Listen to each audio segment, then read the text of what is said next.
Okay, hi guys, welcome to part 2 of the Transformers lecture. So let's start. Oh, hi everyone. Can you all see my slide, by the way? Okay, so just to do a quick recap of the transformer architecture. So last week, we talked a bit about the word embedding space. So the key beauty behind a transformer is that at the inputs and at the various levels of the transformers, it kind of refines this word embedding space, which means in terms of meaning, words that actually have similar meaning will be grouped together, while words that have further meaning from each other, like different meaning, will be further away in this embedding space.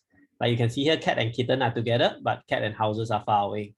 So this word embedding space is very key to the success of natural language processing models. And the transformer, as what was mentioned last week, just to give a recap, a transformer is actually based a lot on how to refine this embedding.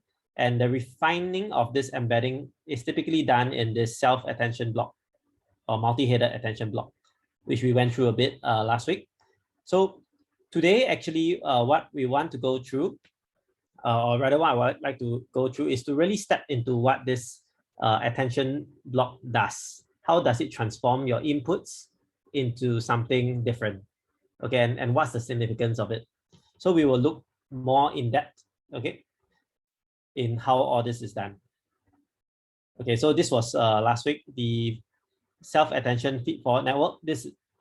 Every block in the encoder, the left side is the encoder, by the way. Every block in the encoder has a multi-headed attention or self-attention, and then they have a add and normalization layer, followed by a feed-forward, add and normalization.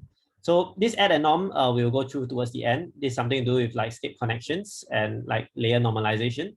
But the main thing is every layer you can see is attention followed by a linear network.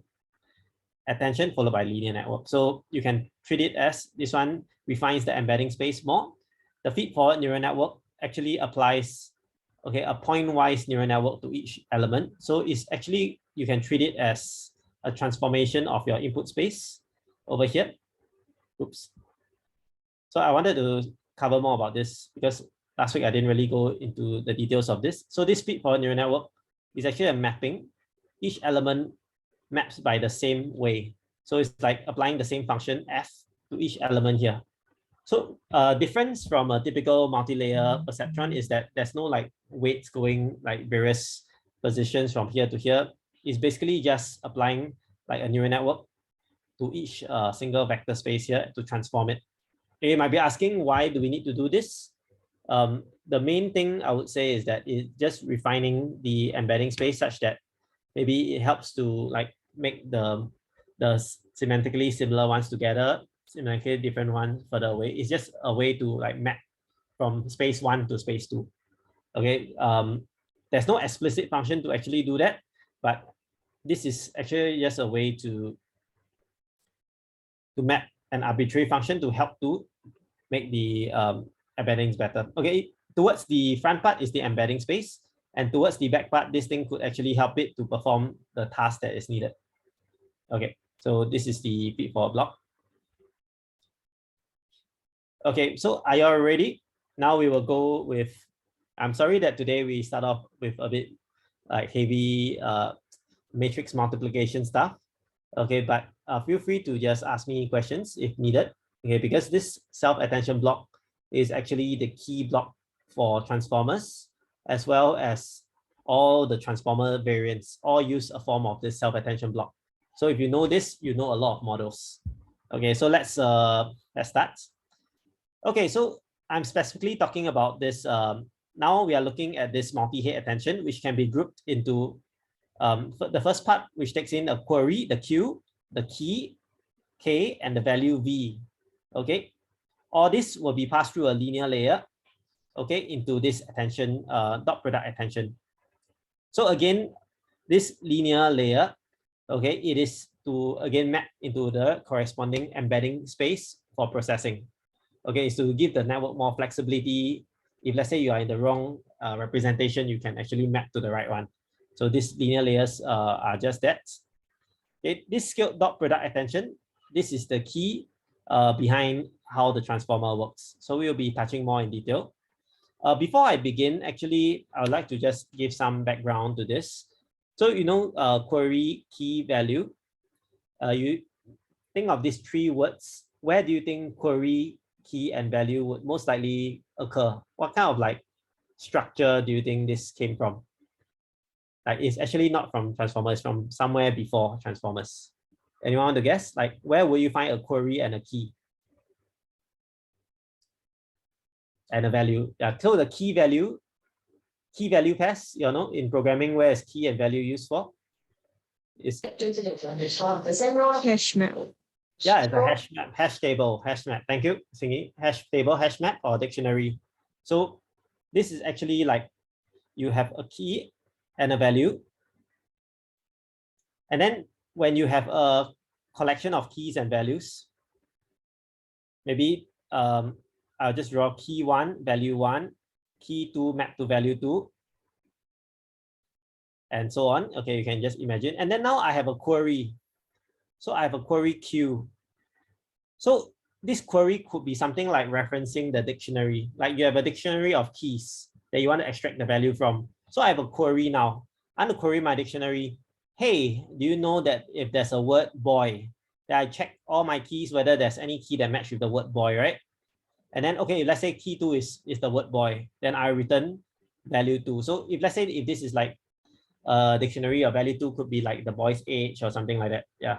Or if you treat like flipping through a manual dictionary, this could be like, oh, I found the word boy. Then I read the meaning of what boy is in the dictionary. So the query guides us into finding out what values to return. Okay.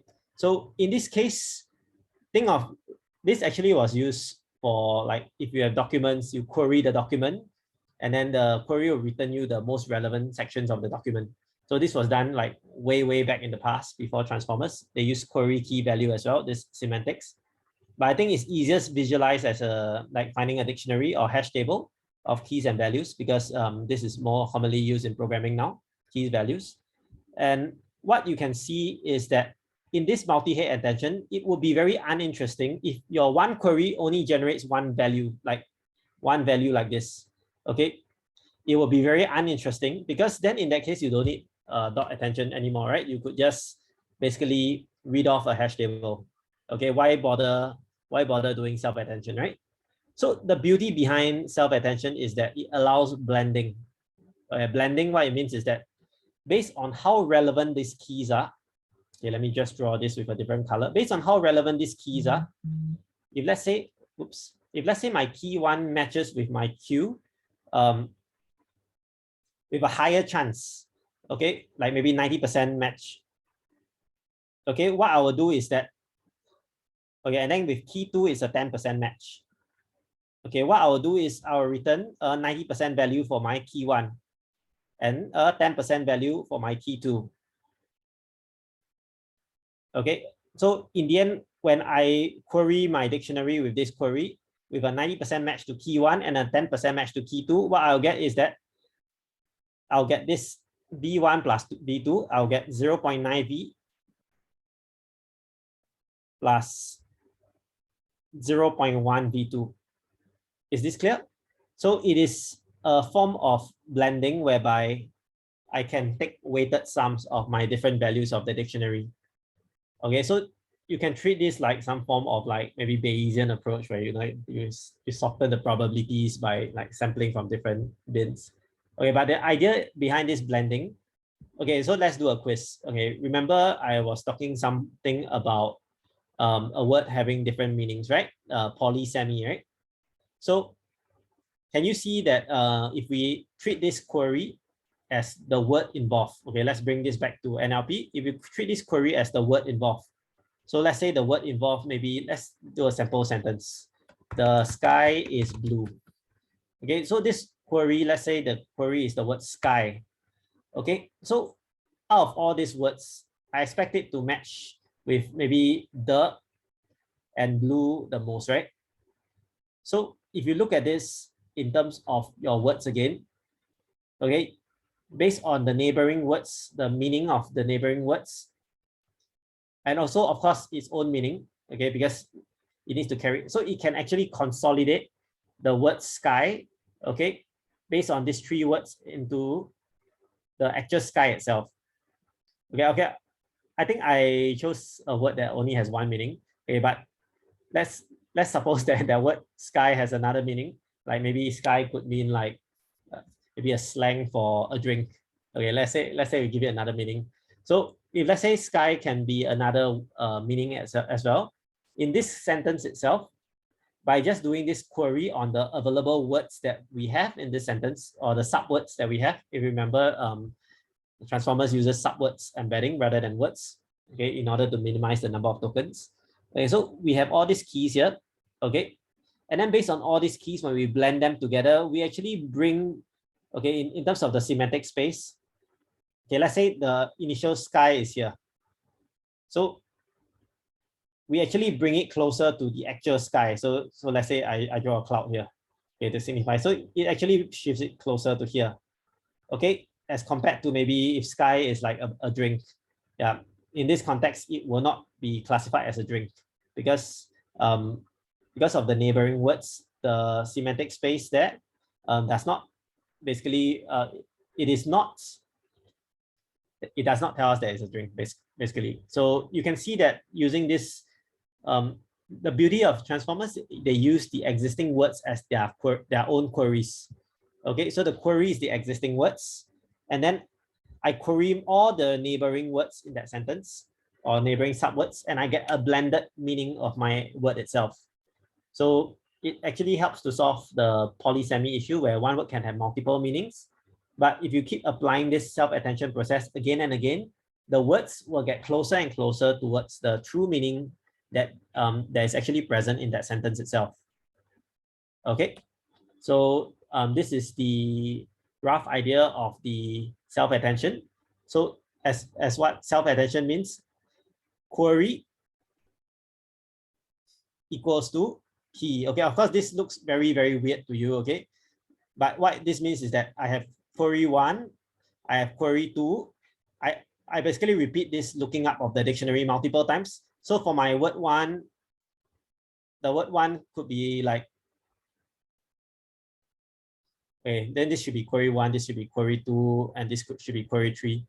So word 1, I actually like query the. And then like over here, I query is. And then my last query will be the sky is blue, right? Yeah, so I could do something like that. And in each query, what I'll do is I will match the relevant dictionary keys that is most compatible with this query. And then I'll return a vector.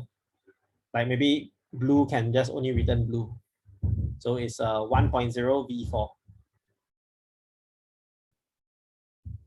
Yeah. So the idea of self-attention is you use the words or the subwords that we have in that sentence as the query that we pass into like maybe the hash table or dictionary. And then we just look which are the entries that match most closely to that word. And then we just blend the value space together for each individual word. So the query, the words used in the query are the same words used in the keys. Okay, pause here for a while. Any issues with this or any clarifications you all want to ask regarding this before I move into the math? Okay, I treat it as understandable. Yeah, I try to go the math last, okay, because I find that math has a way to confuse people. Okay, it's the ideas that are more important actually. So now let's look at a sample example. So in this case, as taken from this illustrated transformer block, we have the input thinking and machines. Already we have our embedding space, which is a vector of size 4. Okay, so what we want to do is we want to basically set this, okay. Oh, I actually moved one slide ahead without knowing. Okay, let's go back to. Did I shift more than one? Oh yes, I shifted a lot of slides, so I was illustrating that just now. So we have a dimension of size 4. And then we have a query space of size 3. Okay, again, you might be asking, how come we give it a space of size 4, dimension 4 here? How did it get to size 3 as the queries? Okay, all these are dimension 4, by the way, including the value. Okay, then it gets mapped to dimension 3. Okay, the trick behind this mapping of dimension, okay, actually, y'all can guess, right? How did the 4 get mapped to 3? Any takers? How do we have like 4 input nodes come out become 3 output nodes? Okay, so I give the answer, okay? It's actually the linear layer. So this linear layer has a very important role of transforming the input space to the output space. Then again, you must be asking, why bother transforming, right? Why don't we just use input space of 4? You can. It's just that they did various experimentations, and then they found that if you let so this is the embedding space, right? The initial value here is the embedding space. They find that if you let basically, if you let the linear layer transform the original embedding space into like a smaller embedding space, or some cases a larger one, it works better. So it depends on the use case. So this linear layer provides this flexibility for you to change the dimensions of what you are looking at. Of course, the more dimensions, the more data you can represent. Remember, we did the exercise where you have 5 digits you can store. So the higher the number of like digits you can store, the more you can store, the more information that you can hold. Okay, so in this case, 4 to 3 is somewhat of a compression. Okay, so we basically transform our original embedding space into query, key, and values. So again, you must be thinking, okay, in this embedding space, right? All right, how do we get this query key value? So I have to bring you back to the original diagram here. So if you look at this multi-head attention, you realize that this branch splits into 3, right? Okay, so it is no secret. Okay, this query key value over here, okay, is actually split from the original embedding. Then they map one embedding into, so actually this QKV is a little like, I think it's a little wrongly placed. It should be like QKV after the mapping. But initially, all these are actually from the embedding space. So from the embedding space, we generate our query, our key, and our value. Of course, the value would be more or less like the original embedding space. Okay.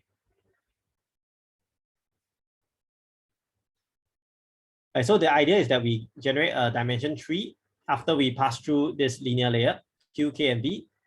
Okay. And how this is generated, you can see that they already provided this matrix over here. So it is really just like doing a matrix multiplication. This one times this one gives you this.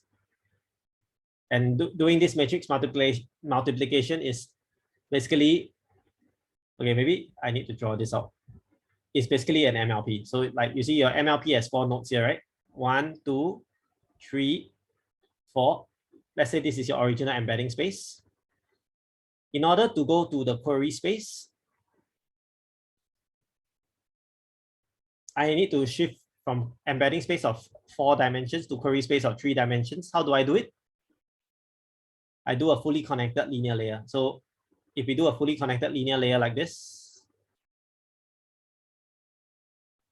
can you see how many weights do I need to encode this? Anyone can help to answer?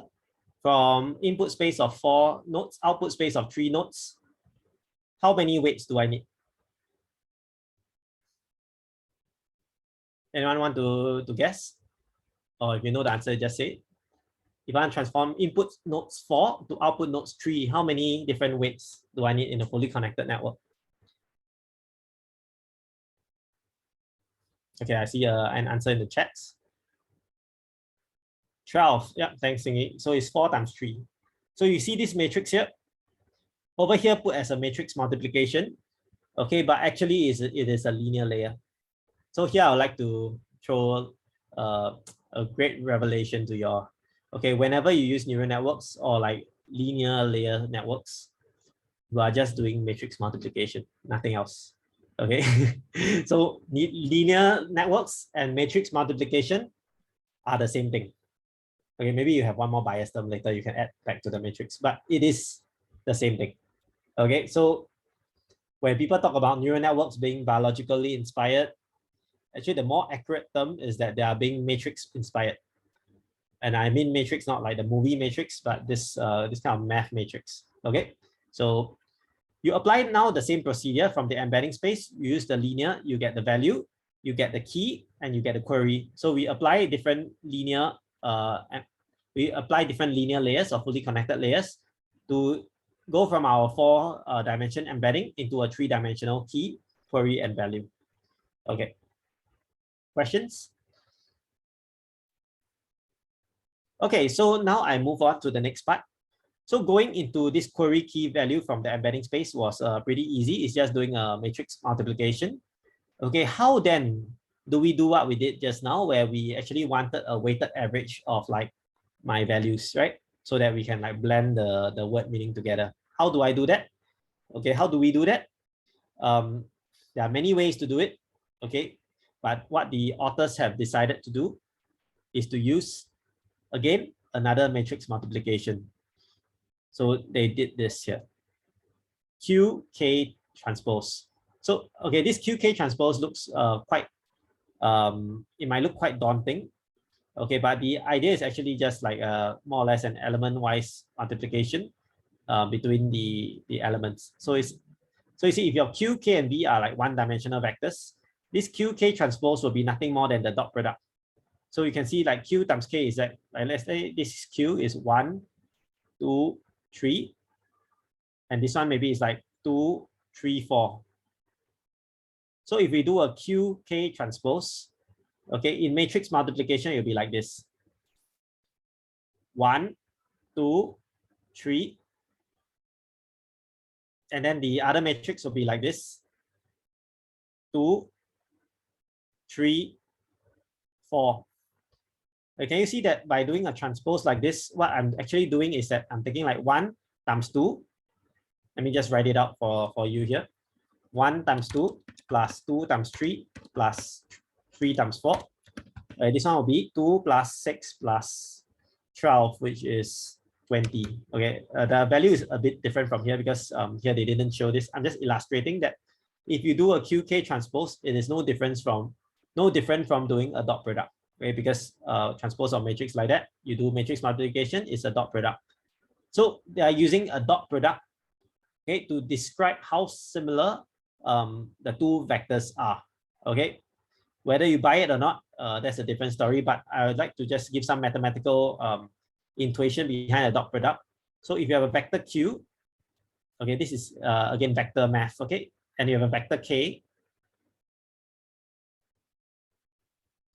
Okay, for those who have studied vectors, I think this is JC or secondary syllabus. It is equivalent to like Q, K.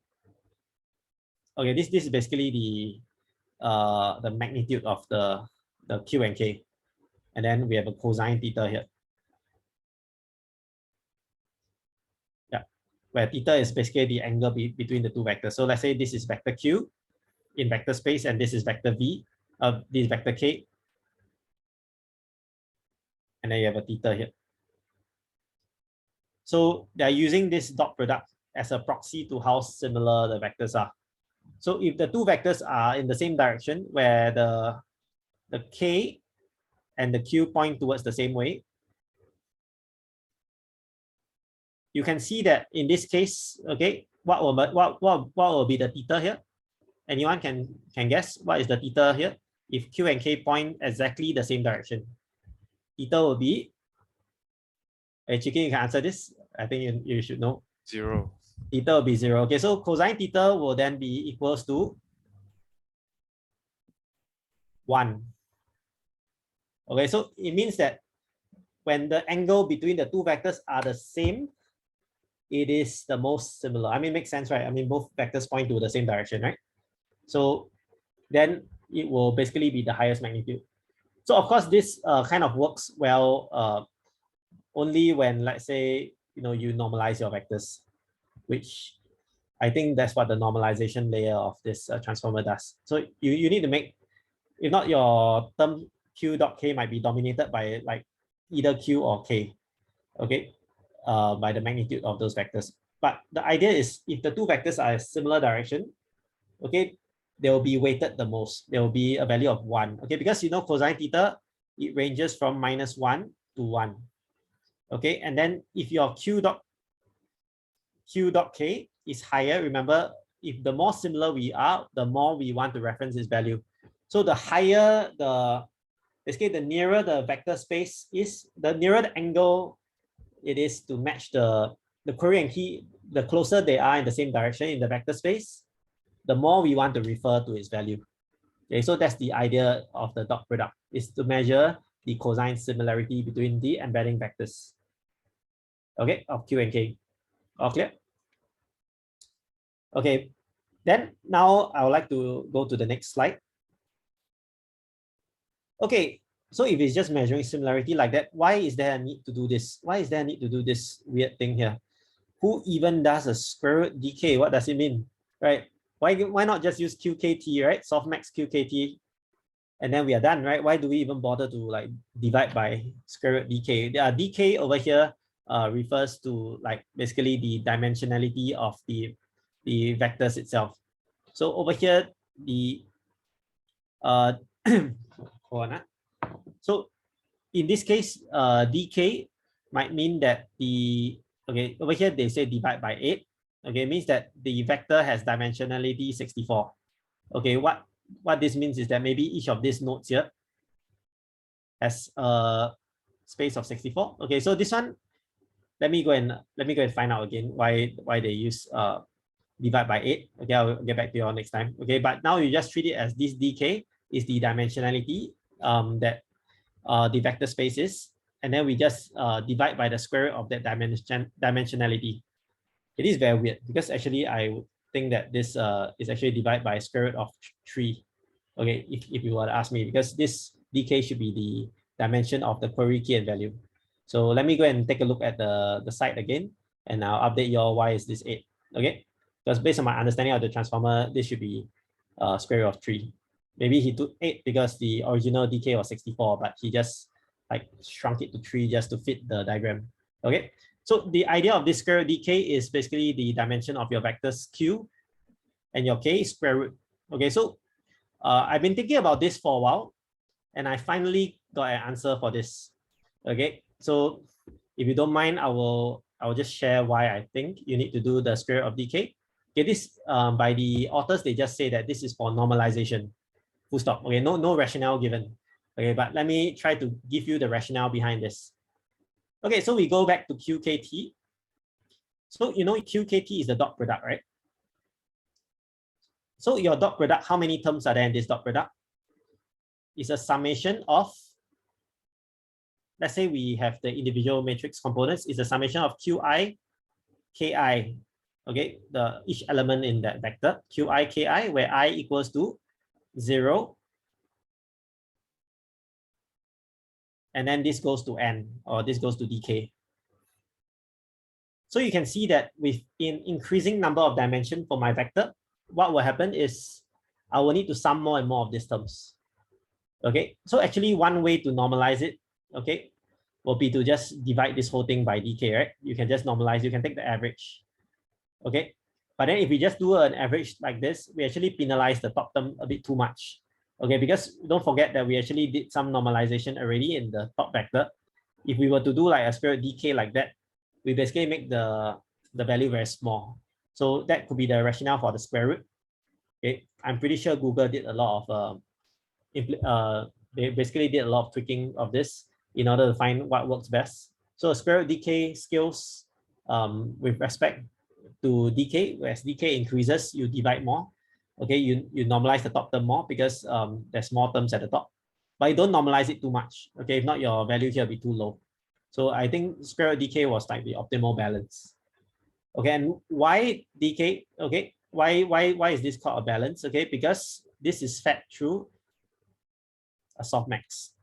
And if you recall in our MLP lecture, the softmax, this thing down here of the softmax is known as the temperature. Okay, so the higher the temperature, okay, the higher the temperature, the more smooth the distribution is. So I should have basically embedded one of my earlier slides, but let me just show you how this temperature is. So let's say I have a temperature of 1, which is the normal one. So if let's say temperature of 1, and then this is my, these are my classes, and then this is like the probability. Okay, so with a temperature of 1, suppose my initial probability is like this. Like, okay, here is like class. I just draw a continuous class, okay, like this. So assuming temperature of 1, I get something like this. Okay, now I increase my temperature to like 10. Okay, what this means is that it will make the classes probability distribution very, very smooth, like smoother like that. Okay, because when we divide by 10, all the large values tend to go down. Okay, and then the distribution becomes flatter. Okay, what about a very small value like t equals to 0.01? This will cause it to be like this, like a peak. Okay, so clearly, if our aim of this self-attention model, our aim is to blend in the values together, right? We don't really want to pick. You see, if you want to pick like this, right, it means that you are like only maybe choosing one key and then one value that you output. You want the values to blend together. You want it to be as smooth as you can.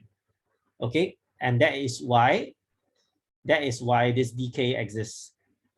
This decay smooths out the distribution a bit, but not too much. Okay, so that you can like select which are the words to pay attention to. So let's run through this example now. So suppose thinking is a score of 112, thinking to thinking is a score of 112. So thinking as the query, okay, thinking is 112, and then to the machines, the query of thinking, okay, it has a score of 96. You divide by the temperature or the normalizing factor, and you run it through the softmax, you get like 0.88, 0.12. So if we didn't divide by decay, maybe the softmax, this one will become like 0.95, or this will become 0.05. Okay, if you didn't divide by decay, which is not really what we want, okay, because in self-attention, we want it to focus to a few words at the same time. We don't just want it to focus on one word. Okay, so we regularize it, make the distribution a bit more smooth for the softmax. And that's why over here you see the numbers here, 0.88 and 0.12. It means that thinking should focus on the value for thinking 88% of that value, and focus on the value of machines for 12% of that value. And we shall see that on the next slide. How do we add them up together? So let's see. So you can see 88% of the time, thinking should use the thinking value, while 12% of the time should use the machine's value. So the word thinking references thinking most of the time and references machine like a little bit of the time. So you can see that the value vector for machines has been shaded out a little bit to denote that value is not as emphasized, but you emphasize the value of thinking more. And then what you do for the final embedding space here, we basically just take the sum of this and this. Okay, so the earlier few slides, we saw that we already have the softmax here. And then based on this softmax, basically this will tell us, okay, how much attention to pay to each word. So the attention in self-attention is basically softmax. Softmax helps to choose how much of your attention you will want to pay to each of the words in the overall sentence itself or the overall input itself. And then you then multiply this overall attention by the value. So, okay, let's go back to this equation here.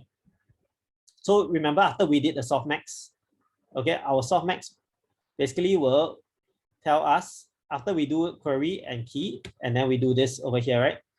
We actually will get two different softmax values here. Okay, the number of softmax value really depends on the number of words we have. And then each of them will then multiply by the value here. Yeah, so this equation summarizes paying attention to each of the words, multiplying by their respective values, and then we sum them together. So yeah. Okay, over here, doesn't really look like you have a sum like that, but basically this V over here is the value for all the words together. And this softmax will give you like a vector of like decay values, where each of the value tells us how much attention to pay to. So when you do the matrix multiplication, you will end up with like a matrix of all the Z1, Z2, Z3 all stacked together. Okay, I don't want to go into too much details for the matrix multiplication, but you just understand that by doing this softmax, we figure out what words to pay attention to, and then we then multiply by the value to blend the word meanings together. Okay, quick pause here. This has been quite technical. I hope this has been clear. Okay, any questions so far? Chicken, is it understandable for you? Yeah, yeah, I understand why you need to do all these math for this attention layer. Yeah, I like it is interesting, but we're not going to change this, so it's just good to understand it. I think once you understand that, you can move on. Okay, so I will not delve too much into this then. Okay, actually, this is more or less the highlight for today. Okay, I just really wanted to just emphasize this part on the softmax because a lot of models really use this architecture. And then once you know this, you know how all the rest work. Okay. So this is the overall self-attention matrix. Query times key transpose. Okay. Over here, you can see the query stacked because one layer for each word. Query times key transpose times value divided by here the divided by square root dk equals to z. Okay. All right. So this part here you can treat it as optional. Okay. This part basically will introduce more matrices. Okay. So I give you the idea without the math first. Okay. The idea is that with each attention layer, you can only pay attention to one thing. Like maybe one layer pays attention to grammar, another layer pays attention to subject verb, another layer pays attention to maybe emotions or punctuations. So in a good architecture, you want different like specialized architecture to look at each of these like attention feature space. It's something like CNNs. You have different filters to look for different features. Like one look for the eye, one look for nose, one look for mouth, that kind of thing. So if you apply it to like words, you have one attention block looking at an aspect like people, one looking at grammar, and so on. So at the end of it, I also take the total sum of all these attentions together as my final and final embedding space. So let's look at the math. So now instead of having only one attention head, I split. Okay, the same exact architecture, I split. I get two different attention heads. One attention head number 0, attention head number 1. And this is the math. Multi-head QKV, where we concatenate all the heads together times the weight. Okay, where each head is this attention value of Q, W, Q. Okay, this looks very, very complicated. Okay, but the idea is really just splitting the architecture into like multiple parts. You then do the same calculation that we did earlier for the self-attention. You do this for different attention heads. And let's move on. So we have different attention heads already. Z0, Z1, and so on until Z7. So this Z0, just to give you an illustration, it is this process. You take the query, take the key, and then take the value, and then you get this Z. So you repeat this like 8 times, you get 8 different attention heads. Okay, then Google being Google, okay? Imagine you are like working in Google and the boss tells you, okay, I want you to make use of matrix multiplication to do all this. No using for loops, use matrix multiplication. Then the engineer must be like, oh my gosh, how am I going to use matrix multiplication to do all this? Actually, you can. So that's this is how you do it. Instead of doing a for loop to like do the attention head one by one and then add them together, you concatenate everything together, multiply by this gigantic weight matrix, and then voila, you get the answer. so basically, if you treat this as separate models, you see like this is a 2x3 model here. Okay, and then like this actually when multiplied by this, okay, in the initial part, okay, let's go back to the initial value. So sorry, in the initial there's no there's no W O. Okay, so basically the idea is that you take all these attention heads, okay, and then you then do like a weighted average, and then you get the final attention head. So the way they did this was just using this WO matrix. Okay, and this is how the final attention is done. So it is like you compute all the different attention heads, okay, and then you then multiply by this special O here, which will then give like the different like weights to transform this into this. Okay, so in layman words, you are like doing a weighted average of all your attentions that you have. Okay. So to be honest, I don't think you need to do so complicated, but this, because matrix multiplications are parallelizable quite well in GPUs. So Google has opted to use matrix multiplication to do this. I mean, you could jolly well just use like maybe you could use this Z0, you know, you times a weight matrix, then you get something like Z.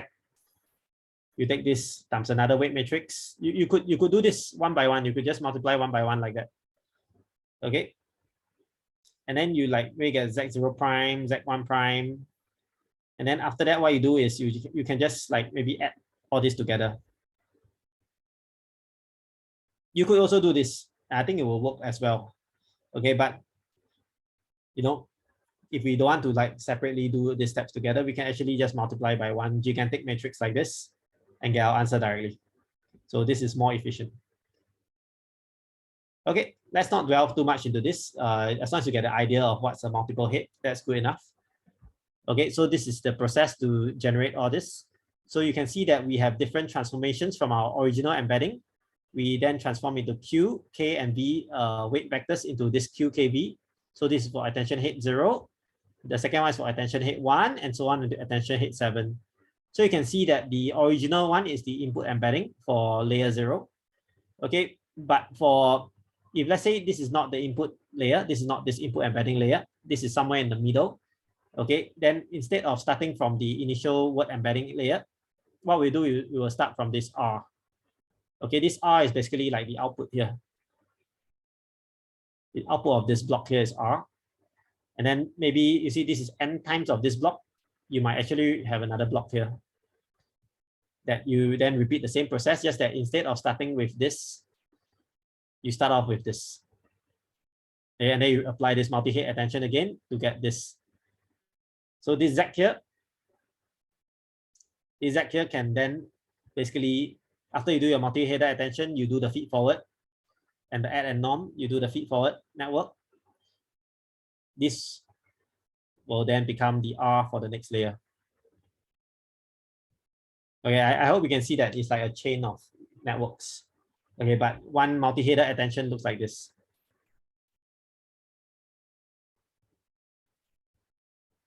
Okay, all good. Okay, this is actually quite tough. Okay, so don't need to understand too much on like how this thing is done. As long as you know like the concept that they go through different workflows, each attention workflow pays attention to different aspects of the input sentence. That's good enough. Okay, so let's visualize how this looks like. So this over here on the left side, oh sorry, this over here on the right side is my query.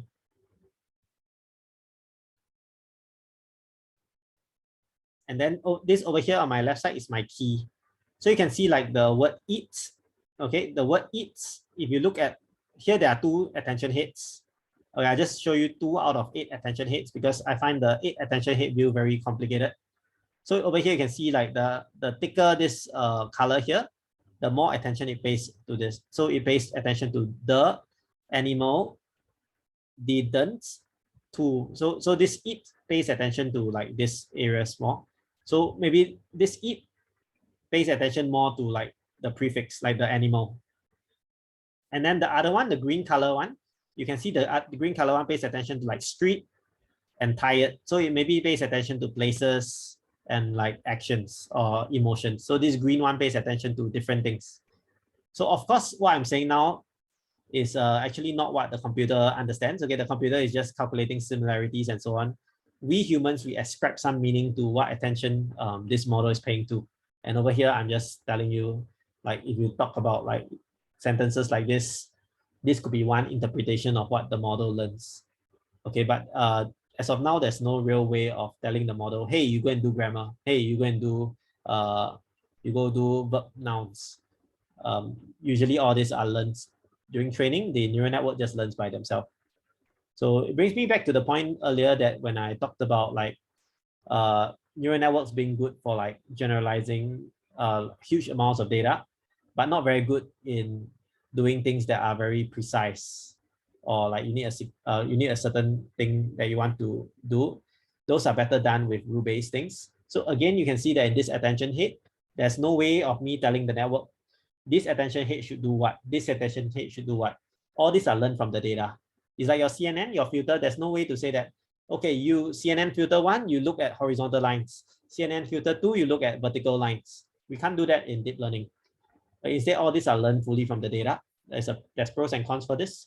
So you can see over here, this attention hit, again, everything is learned from the data. And I'm just giving my own human based interpretation of what the model is learning. Okay.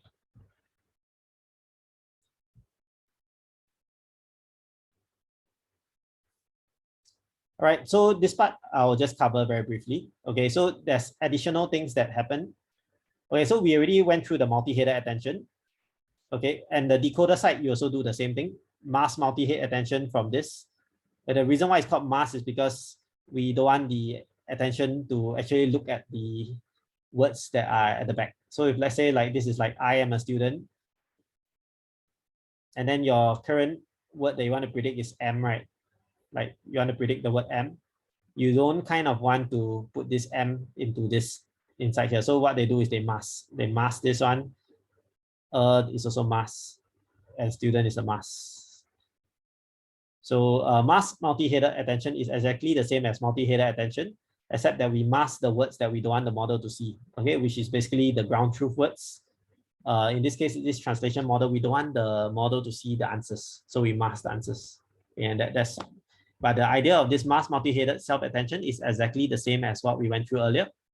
Okay, this self-attention up here, this is called the encoder-decoder self-attention. And basically what this encoder-decoder self-attention does, okay, is slightly different from earlier. Okay, in the sense that, okay, you can see that in this multi-head attention, your query and your keys are from the, sorry, let me just clear. Okay. Okay, look over here, QKV, BKQ. So actually this is BKQ. Yeah, this makes sense. So over here, let's go back here. Yeah, over here, the encoder decoder self-attention. This is my value, my key, and then my query. So the query comes from the outputs. So the output basically will be like the student, right? So you like query with the existing words that we have so far, like the. Then you ask your input the value and the key. Okay, so the idea is that you use the output to query the input side. Okay, this is called encoder decoder attention, which means that you have the encoder providing the answers to the decoder. So the decoder asks the encoder, hey, I have this word the, tell me what's relevant that I need to know. So that's the encoder decoder self-attention here. Okay, different from the original self-attention where your value, key, and query are all from the same source. Over here, your value and key are from your encoder, and your query is from the decoder. Okay, then we move on to the skip connection. So skip connection is basically an idea whereby if you don't want so deep models have a tendency to kind of have very high gradients, or gradients that like explode or vanish. Okay, so this skip connection helps to prevent this by giving an alternate path for the gradients to flow. And in some sense, it also helps the model to like skip certain blocks. Like let's say it doesn't want to do the self-attention, it can just skip it like that. It can skip whatever blocks that it needs. Okay, so this skip connection has been used a lot, like in stuff like ResNets as well. You can go and search this. So we have skip connections quite generously applied to the entire model. You can see that all these are skip connections. Okay, then we also have the next one, the layer normalization. So layer normalization is basically like in terms of the inputs, let's say your X here, which is your original embedding space, and your Z here, we do a layer norm where we actually sort of normalize the mean and the variance of the whatever is fed to this layer norm. So you can treat this layer norm as a way to make sure that the gradients don't explode also. Because if the gradients go very big, your layer norm will actually make it like mean 0, variance 1 kind of thing. So layer normalization helps to prevent this exploding or vanishing gradient. It works in conjunction with the skip connections as well. So yeah, skip connections and layer normalization. These are just like the toppings on the cake. Okay, the main thing is not this one. The main thing is the self-attention. This is just some nice things to enable you to train deep networks, okay, which is something that Google likes to do. They train very deep networks, and these are some techniques to do it. The last thing we'll be going through is the positional encoding. So positional encoding, remember I said last week that in a traditional transformer, okay, we don't really have this idea of where the words are. Okay, so in order to tell the network where the words are, we actually apply some form of positional encoding, whereby we do like a sine or cosine value here to the respective dimensions. So like I is the dimension. So in dimension 0, so let's say your input word has 64 dimensions. You apply this value, okay, to your token at position 0, you apply this value. Okay, this is like 1, 0, 0, 1, 0, 1, 0, 1. So this is your so imagine you add this to your word at position 0. So the word at position 0, maybe it's called like thinking, like that's not the example, thinking machines, right? So other than the original word embedding we add in this positional embedding. And you can see that it's going to be unique for all these words. Okay, and the beauty of this positional embedding is that it varies very slightly between words. So like the similarity between the first word and the second word, you can see that it shares a lot of it. The bands, you can see that it's very similar, only the front is different. So you can actually see that the further your word is away from the original word, the further the distance is. So if you take cosine similarity, after you add in positional encoding, words that are spaced further apart will be less similar than words that are nearer together. So in some sense, you can actually pay attention more to your neighboring words. So that's how like positional encoding helps the model learn the sequence position. Okay.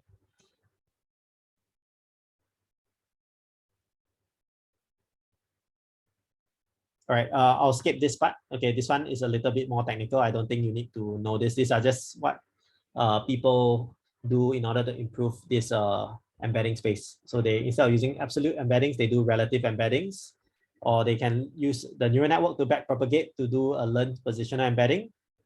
Or you could also have a separate vector concatenated to the original embedding. So instead of adding this to the original vector, we could have two different vectors concatenated together. So these are some things that are used in various versions of the transformer. Okay. Okay, I just pause here for any quick questions.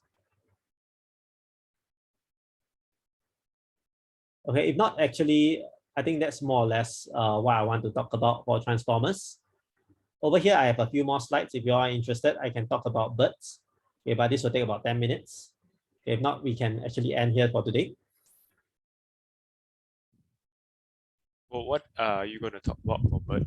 Oh no, it's just some like how the concept behind BERT, because BERT is actually the second most popular, or I think it's actually more popular than transformers. A lot of things use BERT.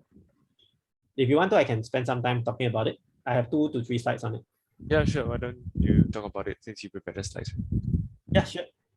Okay, so BERT, the idea behind BERT is that the authors feel like what they should do is, instead of having a separate model for each task, what if we could train a model with a generic like data set? So they call this the pre-training.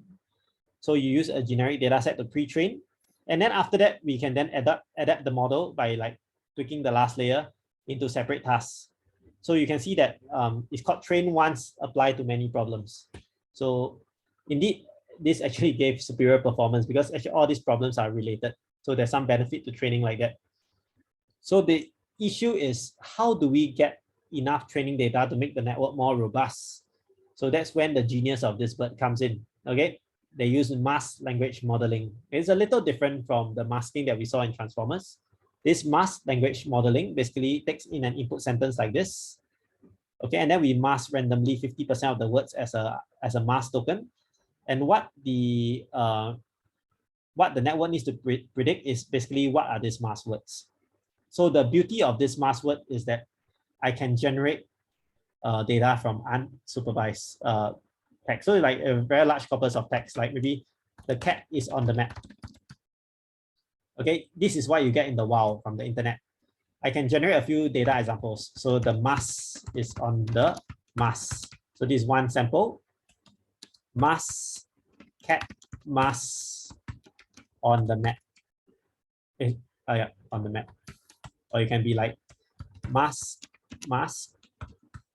is on the map. So you can see that, I mean, there's a lot more that we can do here. Yeah, I think this is a bit hard for you to see, but you can see over here that there's actually, with just one sentence like that, you just mask 15% of the tokens. You can get many, many training examples. And this is great. Okay, why? Because it takes time for humans to label data, right? So if we can just get a random corpus from the internet, like from Wikipedia, and then we just apply this masked language model, you essentially have the whole internet to train on. Okay, let me repeat. You have the whole internet's worth of data to train on by using this masked language modeling. And that's what makes it so powerful. In fact, I think this is the only thing that BERT did that actually caused it to have superhuman performance. Not superhuman, it beat the benchmarks in a lot of areas. It's because of this masked model. They did other amendments as well, but I think this is the main thing that caused it to work so well, because they can learn from any data, any text data online, which is amazing. Google DeepMind also used the same technique to train their competitive programming bot. They took the entire GitHub to train. Okay, let me repeat. They took the entire GitHub worth of code to train their model on, which is immense. Okay, so over here they also took the entire Wikipedia to train on, and more than that, book corpus and other things. Okay, which you really need a super good GPU to do it, or many super good GPUs to do it. But the idea is, with this, you can learn a lot of semantic relationships between your data, like, because by filling in this mask here, you need to know the front and the back in order to gauge the context of that word itself. So the neural network will be very good at like trying to find out what are the semantic structures between the words. Okay, and that's not all. There's also this thing called the next sentence prediction here, where basically what BERT does is that it takes a CLS, which is a start token, and a separation token to separate two sentences together. So you have one separate sentence here and a second sentence here. So this is to give a context for all the separate tasks that follow, like question answer. Your first sentence can be the question, and your second sentence can be the answer. So it's to give a generic task here. And the next sentence prediction is basically a binary prediction, 0 or 1, to then determine whether or not this, like sentence B, does it follow sentence 1 or not? Because sometimes they take random sentence C instead of sentence B to train it. So there's two things that they train on for pre-training. One is the masked language prediction, and the second one is the next sentence prediction. Okay, so all these two, the beauty is you don't need to label anything. You can just take a random data and then you can just run this procedure. Okay, I will move on to the next part. So we go on to fine tuning. So fine tuning, you can see that with that architecture that we train on with the masked language modeling, we can actually run it on different data sets. Okay, and actually all of this beat the benchmark. So like sentence pair classification, you can replace your first sentence with the first and the second one. Single sentence classification task, you just don't have the separate token. You can actually do this as well. Okay, question answering, the first one is question, the second one is the paragraph. And single sentence tagging, you just put one sentence. So you can see this BERT can work for single sentence or double sentence. And what you really need to do for BERT is really just to fine tune it with the specific class data you have.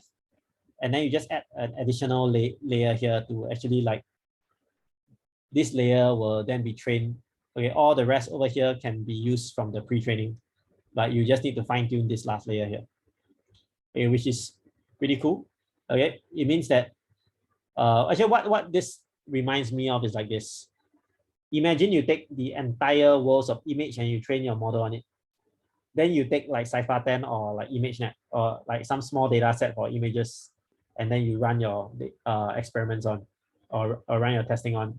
You realize that because you train on such a huge unlabeled corpus, you'll find that your model performance will tend to increase on all these benchmarks. So it's really cool how you can use like unlabeled data in the first part in the pre-training, and then get the model to learn all the meanings, and then we fine tune it on their respective task itself. So if anything that I want you to take away from BERT is the idea of using unlabeled data to train and make the model better. That is very, very important. And that is the huge source of performance gain for BERT. Yeah, of course, they use the transformer for this blue color part, but no, BERT is transformers on steroids, transformers on unlabeled data. That's why I call BERT. Okay, this is the advantage, as what I mentioned, can pre-train on extensive unlabeled corpus. Okay, the random masking is a cross entropy loss for the word prediction. Okay, binary cross entropy for the next sentence because it's like 0 or 1. Okay, as long as the task can be framed as a single sentence or input plus output, we can use BERT to do the task. And the overall philosophy, train once, fine-tune on many. Okay, and that's the end for today. Thanks for listening. And yeah, I'd like to ask whether you have any questions you want to ask right now. Feel free to bring up. Anyone have any questions? Can ask about anything. Doesn't have to be NLP. Or you can ask about BERT. You can ask about anything that you're curious about. I hope this has been helpful. Yeah, because this one is like a consolidation of my like three years of reading up. Every year I read, I gain something new. As you can see from the date of the BERT paper, it's actually only 2019. So I would say that it's relatively new. The BERT model is, although it's relatively new, is being adopted quite quickly by a lot of companies to do their NLP models. Not all NLP tasks are solved by BERT. Some of the other models are optimized for their own specific task, but BERT is one of the breakthrough models because of this technique that they introduced. Transformers itself is a breakthrough technique, and then there's BERT. So I expect that maybe this year, next year, or the coming years, there will be some more breakthroughs in terms of model performance, because I think that there are a lot of NLP problems still that can be improved, but it's good to understand what is the philosophy behind the math, and then when the new technique comes out, then we can understand what they're trying to do and what problem they're trying to solve and what they are trying to do. Right. So you can see from the model layout also what are the restrictions you can use your model to. Like BERT is only input output. If you want to do like sentence generation, it's possible also, but that will be more nicely tackled by GPT-3 because that's exactly what text generation, that's what they meant to do. So you can see by specifying your inputs and your outputs differently, you can do different tasks.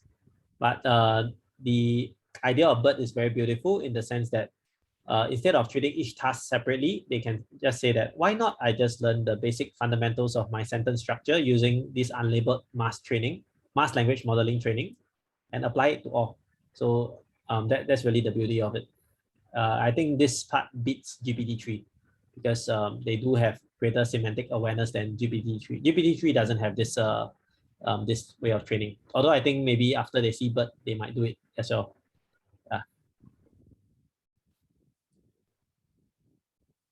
Yeah, I'll stop the recording.